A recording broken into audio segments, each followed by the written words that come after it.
हाँ दोस्तों, नमस्कार। जैसा कि आप लोगों को सूचित कर दिया गया है, जो बच्चे सैटरडे को आए थे विद्यालय में प्रोविजन एकेडमी में, कि विंटर वेकेशन शीतकालीन अवकाश घोषित हो गया है।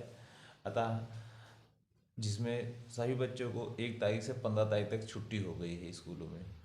और बच्चों का दायित्व होता है कि घर पे कुछ न कुछ डेली रूटीन में पढ़ाई करते रहें, जिसके लिए शेड्यूल भी बनाया गया है। हमने शेड्यूल बना के क्लास में बच्चे जो आए थे 30 दिसंबर को, जो बच्चे आए थे उनको शेड्यूल बना के दिया गया था, जिसमें मॉर्निंग में बोला गया है 5:30 से 8:30 बजे तक 2 घंटे बच्चों को पढ़ना है। इस बीच में सुबह 5:30 बजे उठें, 5:30 से 8:30 इन 3 घंटों में 2 घंटे बच्चे जरूर पढ़ें, जिसमें से 1 घंटे अपना इसमें से फ्रेश होने के लिए निकाल लें और नाश्ता करने के लिए निकाल लें, या थोड़ा आगे पीछे लेट उठते हैं, 6 बजे उठते हैं, तो भी उसको एडजस्ट कर सकें। कोशिश करना है सुबह उठे तो मैथ लगाने के लिए या अदर सब्जेक्ट याद करने के लिए उठे पढ़ें। अब फिर उन्हें 8:30 बजे बाद अपना स्नान करने का आदर वर्क कर सकते हैं। उसके बाद अपना आ, खेल भी सकते हैं 1-2 घंटे के लिए, अगर कोचिंग नहीं आ रहे हैं तो। वैसे दोपहर में तो 10 बजे से 1 बजे तक बच्चों की कोचिंग रखी गई है।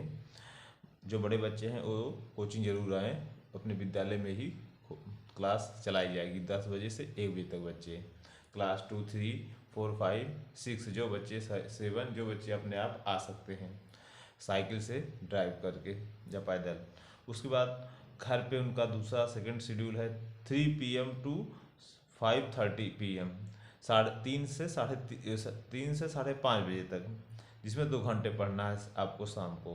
फिर रात में आपका टाइम है बच्चों का 6:30 से 9 PM, 6:30 PM टू 9 PM में 2 घंटे पढ़ना है। कुल मिला के बच्चों को सेल्फ में 2, 2, 4, 2, 6 घंटे पढ़ना है अपने आप से।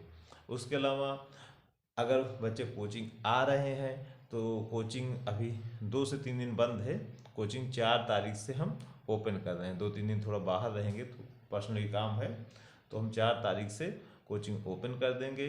बच्चे मौसम सही रहता है, आने लायक रहता है, तो बच्चे ज़रूर सुबह 10 बजे से लेकर 1 बजे तक कोचिंग में आए, जहाँ पर उन्हें मैथ है, सोशल स्टडी, साइंस जैसे सब्जेक्ट, इंग्लिश जैसे सब्जेक्ट जरूर पढ़ाए जाएंगे। 3 घंटे बुलाया जा रहा है, 3 घंटे में 1-1 घंटे करके 3 सब्जेक्ट पढ़ाया जाएगा, डेली पढ़ें। और अभिभावक की यह जिम्मेदारी है कि बच्चों को जरूर यह शेड्यूल फॉलो करवाएं, जिसमें कहा गया है, मैंने ग्रुप पर भी भेज दिया है लिख के, आप लोग उसे पढ़ लेंगे। 1.5 घंटे मैथ प्रैक्टिस करना है बच्चों को घर डेली रूटीन में। घर पे 1 आवर साइंस बुक प्रैक्टिस करना है, 1 hour social science book study करना है, 1 hour Hindi literature and Hindi grammar portion, जो व्याकरण होता है उसको पढ़ना है। फिर हाफ आवर जी के पढ़ना। टोटल 6 घंटे हो जा रहे हैं। शेड्यूल जो बना के दिए पढ़ने के, ये वाला फॉलो करना हर हाल में।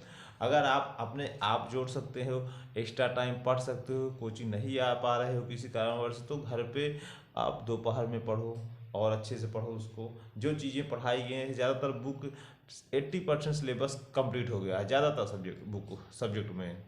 कोई सब्जेक्ट कुछ क्लास 6 का थोड़ा मैथ है, 70% कंप्लीट हुआ होगा। क्लास 7th में मैथ में 60% कंप्लीट हुआ है। लेट बच्चे आए थे, एब्सेंट बच्चे रहते थे उसमें ज़्यादातर, इसलिए ऐसा हुआ है। और ज़्यादा सिलेबस इंग्लिश लिटरेचर ख़त्म हो गया है, इंग्लिश ग्रामर ख़त्म हो गया है, हिंदी व्याकरण लगभग में 80% ख़त्म हो गया है, हिंदी लिटरेचर ख़त्म हो गया है, साइंस लगभग 70% ख़त्म हो गया है, सोशल साइंस लगभग 70% ख़त्म हो गया है, बच्चों का 80% समथिंग ख़त्म हो गया है। तो सिलेबस लगभग कवर करा दिया गया। जो बच्चे फेयर नहीं कंप्लीट किए हैं, क्वेश्चन आंसर नहीं फेयर में अच्छे से लिखे हैं, वो घर पे जो पढ़ाया गया है उसको ज़रूर कंप्लीट कर लेंगे फेयर। क्योंकि जब वो आएंगे विंटर वेकेशन के बाद, उनकी फेयर ज़रूर चेक होगी और वो स्ट्रिक्टली कार्रवाई भी की जाएगी। अगर कंप्लीट नहीं करके आएंगे तो उनको पनिशमेंट भी किया जाएगा वहाँ पर। यही बात रही, आप लोगों को छोटा सा मैसेज देना था, हमने एक वीडियो बना के दे दिया। और एक बात रही, नया साल आने वाला, दिसंबर ख़त्म हो गया, आज 31 दिसंबर हो गया, कल 1 जनवरी है। सभी अभिभावक बच्चों को हमारी तरफ से 2024 का नया साल की ढेर सारी शुभकामनाएं हैं। और इसके साथ ये भी आग्रह है, ऐसे छात्र, ऐसे अभिभावक, छात्र क्या करेंगे, अभिभावक की जिम्मेदार हैं, जो अभी तक अपनी फीस नहीं जमा कराए हैं वो हर हाल में अपनी पूरी फीस जमा करा दें, जिससे हमें बार बार ये ना कहना पड़े बच्चों की फीस जमा कराओ। अब छोटा सा एक विद्यालय है, हम स्टाफ रखे हैं उसमें लगभग 7-8 स्टाफ हैं, 7 स्टाफ फीमेल टीचर मिला के 7 लोग हैं, 7+1, एक ड्राइवर भी है, गाड़ी भी लगी है। गाड़ी का डेली हमें पैसे देने पड़ते हैं, 500 रुपये डेली देने ही है। आपके बच्चे गाड़ी से, जिनके बच्चे गाड़ी से आ रहे हैं वो तो ज़रूर ध्यान रखें, हर महीने कंप्लीट होते होते अपना कुछ ना कुछ जमा करा दिया करें, क्योंकि टीचर का रहता है एडजस्ट हो जाता है, महीने में एक बार देना पड़ता है, गाड़ी का हमें डेली देना पड़ता है। भाई गाड़ी भी लगाया है, 4 लाख 5 लाख रुपए गाड़ी है, एक पर्सन उस पर चला भी रहा है, वो भी तो चाहता है उसका भी बचेगा ना, नहीं बचेगा तो आप बच्चों को ला पाएगा। सबसे ज़्यादा फीस से ज़्यादा महंगी तो कुछ बच्चों को भाड़ा हो जा रहा है, तो इसको समझिए अपनी स्थितियों को, लेकिन संस्था को सपोर्ट करिए। अपनी आपकी भी प्रॉब्लम होगी, फाइनेंशियल इशू रहता है, लेकिन इतना ना रहे कि सब काम हो जाए, घर काम खत्म होने के बाद ही आप लोग स्कूल की फीस जमा करवाएं। ये बच्चों की शिक्षा के साथ खिलवाड़ मत करिए, एक रोटी कम खाइए लेकिन बच्चों को अच्छे से पढ़ाइए। अगर नहीं ध्यान देंगे, नहीं पढ़ाएंगे तो बच्चे आपके भविष्य आपको बर्बाद होगा, बच्चे की अगर पढ़ाई खराब होगी तो। ये जानते हैं बच्चे पढ़ लेंगे, किसी ने जीवन देखा नहीं है, जरूर नहीं कि बच्चे अच्छी नौकरी ही पाए पढ़ने के बाद बच्चा अच्छा स्टूडेंट, वो व्यक्ति आगे चल के अच्छा अपन जीवन यापन कर पाए, कोई भी रोजगार काश्तकार कर ले, जॉब मिल जाए, प्राइवेट गवर्नमेंट मिल जाए तो उस क्षेत्र में अच्छे से वर्क करे, जिसके लिए उसकी प्राथमिक या माध्यमिक एजुकेशन बहुत अच्छी होनी चाहिए। और बच्चों में नेचर कैसे बच्चे कर रहे हैं, कैसे बात कर रहे हैं, हम तो ध्यान देते ही हैं उनके शेड्यूल पर, लेकिन अभिभावक का भी कर्तव्य होता है कि उनके पढ़ाई पे, उनके बात करने के लहजे पे, बच्चे घर पे एक दूसरे के तुम में बात करते हैं, गाली देते हैं, इन सब चीज़ों पर हम तो अपने आप यहाँ कंट्रोल लगाते नहीं, बच्चों का कर्तव्य, अभिभावक का कर्तव्य बच्चे घर पर ना बोल पाए ऐसी चीज़ें, ऐसे लोगों के साथ खेल भी ना पाए जो बहुत गाली गलौज करते हैं, आपस में लड़ाई करते हैं, बदतमीज गलत चीज़ें सीखते हैं।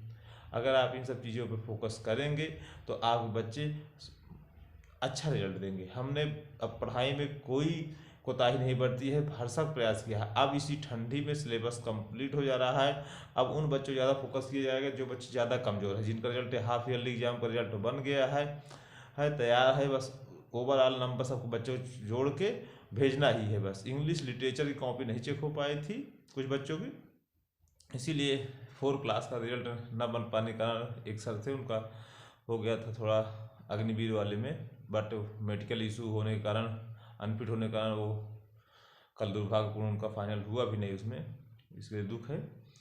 चलिए अगेन ट्राई करेंगे। इसी का क्लास 4 का इंग्लिश लिटरेचर का कॉपी नहीं चेक हो पाई थी सही से, दो तो इस कारण रिजल्ट रुका था। रिजल्ट 2-3 दिन में भेज दिया जाएगा बच्चों के पास से, ग्रुप पे जाएगा, बच्चे अपना देख लेंगे।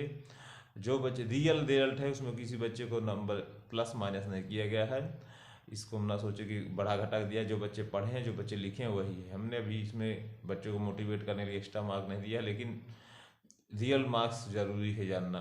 तो जब मार्कशीट देंगे, सर्टिफिकेट देंगे तो उसमें हम वो चीज़ें इन्वॉल्व कर देंगे, प्लस करके मार्क दे देंगे। लेकिन अभी ऐसा कोई चीज़ नहीं कि बच्चे की रियलिटी देखते रहिए आप लोग, हमारा बच्चा कितने पढ़ने में पढ़ क्या रहा है, कर क्या रहा है। हमारा यही उद्देश्य है। बच्चों को कॉपी भी दी जाएगी, दिखा दी गई बच्चों को।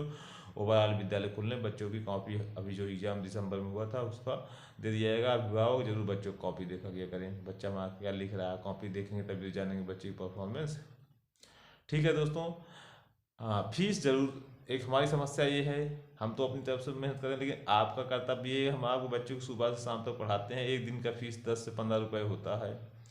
10 से 15 रुपये फीस अगर आप डेली नहीं जमा कराएंगे तो आप बच्चों को कैसे डेली देख पाएंगे। डेली सुबह से शाम तक देखते हैं। जो बच्चे गाड़ी से आते हैं, अब उनका डेली 10 रुपये ज़्यादा किराया पड़ता नहीं, अप डाउन का 10 रुपये 15 रुपये पड़ता है बच्चे किराया, जैसे जो दूरी नज़दीक का आता है। गाड़ी वाला लेके आता है, लेके जाता है, अगर उसका पैसा नहीं दे पाएंगे महीने महीने में तो वो कैसे ला पाएगा। हम 1 महीने के एडवांस दे देंगे गाड़ी वाले को, फिर आपका कर्तव्य है देने का ना। अगर नहीं दोगे तो कब तक वो ले पाएगा, गाड़ी भी छोड़ देगा, नहीं पैसा पाएगा तो वो नहीं लाएगा बच्चों को, चाहे जो भी रहेगा। आप भी करोगे तो आप भी 1 महीने करोगे, पैसा नहीं पाओगे तो आप भी खुद ही नहीं लाओगे। और हमारे टीचर भी अगर समय पे पेमेंट पा जाते हैं, अच्छी पेमेंट पाएंगे तो वो अच्छा वर्क करेंगे, थोड़ा और मेहनत लगा करेंगे।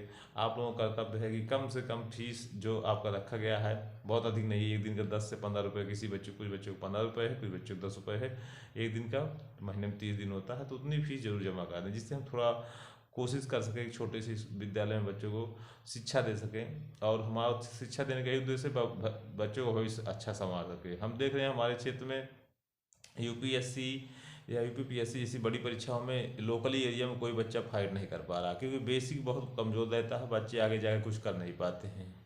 हमारा टारगेट है कि हमारे बच्चे भविष्य में अगर जो हमारे से जुड़ रहा है, भविष्य में आईएएस पीसीएस हमारे क्षेत्र के बच्चे बने, यही जाके निकले।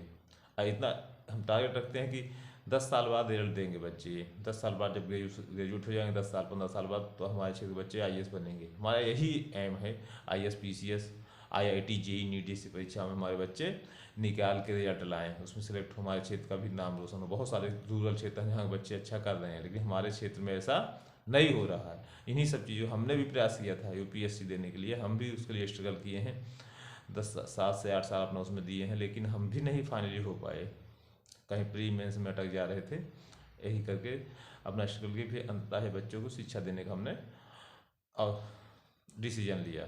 तो अभी भी देते हैं, ऐसी बार परीक्षा की भी यूपीपीएससी दे रहे हैं, बट फाइनली हो जाता है, कहीं मेंस रुकता है, कहीं प्री रुकता है, ऐसे लगा रहता है। बट अब उतना कंसंट्रेशन अच्छा बन पाए बच्चों को, भविष्य हमारा उतनी अच्छी नींव नहीं थी बस, बट हमारे जो बच्चे हैं हमसे पढ़ रहे हैं लोग बहुत अच्छी नींव कर दे रहे हैं बच्चों का। हम लोग या आप लोगों की नींव नहीं रही होगी, अभिभावकों को भी इतनी अच्छी, लेकिन जितना बच्चे कर रहे हैं, यही बच्चे आगे जाके कुछ ना कुछ करेंगे। हम तुलनात्मक रूप से अध्ययन कर सकते हैं, हमारे बच्चे जो क्लास में इतने कम सस्ते में पढ़ ले रहे हैं, अच्छे से नाम मात्र की फीस है, बस खर्चा लिया जा रहा है, बस टीचर को निकल जाए, उतने अच्छे में बहुत अच्छी एजुकेशन है। जो बच्चे बहुत कमज़ोर हैं, जिन्हें हिंदी नहीं पढ़ना आ रहा है, इंग्लिश रीडिंग नहीं करना आ रहा है, बहुत कमज़ोर हैं, उनको प्रयास किया जा रहा है। जो घर पर नहीं पढ़ते हैं, जिनके गार्जियन 1 घंटे भी बच्चों नहीं दे सकते हैं, उन्हीं बच्चे कमज़ोर हैं। तो भाई अभिभावक का भी फर्ज है, हम तो 6 घंटे 7 घंटे स्कूल में ध्यान दे रहे हैं विद्यालय में अपने, लेकिन उसके अलावा आपका भी कर्तव्य है ना कि आप घर पर कम से कम बच्चों को 1 घंटा 1.5 घंटा लेके डंडा बैठ जाइए, बच्चे पढ़ लेंगे। जो नहीं आ रहा उन्हें बताओ घर पे, या होम ट्यूशन लगवा दो, नहीं कर सकते हो तो भाई उनका जितना पढ़ा गया सिलेबस कंप्लीट करा सकें। नहीं करोगे कैसे बच्चा कर पाएगा। चलिए इन्हीं सब बातों के साथ हम विराम देते हैं, लेकिन फीस के लिए जरूर ध्यान दीजिएगा। आप लोग नए साल पे हम भी चाहते थे कि सब टीचर को पेमेंट कर पाएँ, फीस मिल जाए, लेकिन हमें फीस नहीं मिल पाई। आप लोग जरूर ध्यान देंगे, 2-4-6 दिन में अभी चेकिंग भी करने आएंगे, जिस दिन मौसम खुलेगा घर पे आके के बच्चों की चेकिंग करेंगे, और कौन पढ़ रहा कौन नहीं पढ़ रहा, किसका होमवर्क कंप्लीट हो रहा, होमवर्क भी हो सकता है वहाँ चेक करें, रहेंगे स्टाफ में। तो अब जिनकी फ़ीस नहीं जमा करा हुई है वो जरूर अपने घर पे आएंगे, जरूर फीस जमा करेंगे। उनसे आग्रह है अपनी फ़ीस तैयार रखें, हम आएंगे तो उनका हिसाब करके फ़ीस वहीं पे ले लेंगे जो भी रहेगा, क्योंकि हमें टीचर को पेमेंट करना है, गाड़ी वाले को पेमेंट करना है। इसी के साथ नए साल की ढेर सारी शुभकामनाएँ। हम भी अपना कुछ पढ़ाई करना है, बैठे हैं, चल रहे हैं। आप लोगों को ढेर सारी शुभकामनाएँ हैं। इसी के साथ बच्चे को पढ़ाएँ, ध्यान दें। उस एक इसी के साथ हम वीडियो ओवर करते हैं, क्लोज करते हैं। चलिए ठीक है, थैंक यू दोस्तों।